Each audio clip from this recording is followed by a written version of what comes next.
It's another daily vlog. Okay, so ito na nga, ginising na nga ako ng alarm clock ko. Hindi ko na malayan 12 PM na pala. So let's prepare our lunch for today. Actually, kapag bago akong gising, wala talaga akong ganang kumain. Kaya kung mapapansin nyo sa mga latest vlogs ko, maliit o mabilis lang talaga i-prepare na food yung kinakain ko. Kagaya ngayon, mag-egg sandwich lang ako and pair it with matcha drink. Ewan ko ba, parang everyday iba-iba ata lasa ng matcha. Minsan masarap, minsan parang hindi talaga siya matcha.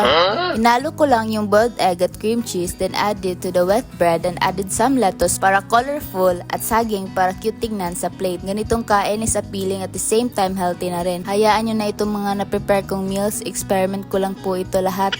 Basa-basa para kunyari aesthetic pero part 1 pa naman talaga at hindi umusal. Pero kahit konting step lang yan, that's another achievement pa rin. Ganyan talaga ang mood ko sa tuwing mga first few pages pa lang nababasa ko. Pero for sure matatapos ko rin yan. Sobrang unmotivated, baka siguro sa puyat lang ito galing work. And it's valid to have days like this dahil hindi naman tayo all the time 100%.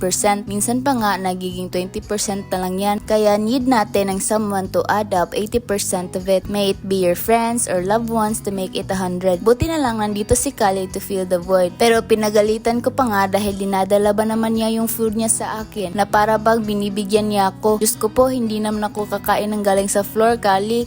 Maglalaba rin pala ako today dahil tingnan nyo nga naman, Pasko na talaga dahil sa Christmas tree namin na colorful. Segregate muna natin para mamaya ay ilunod na lang ng paonte-onte. Hopefully soon magkaka-automatic washing machine na ako para mas magamit ko yung oras ko sa ibang bagay kaysa mag-wash at rinse ng manual. Sakit kaya sa abaga.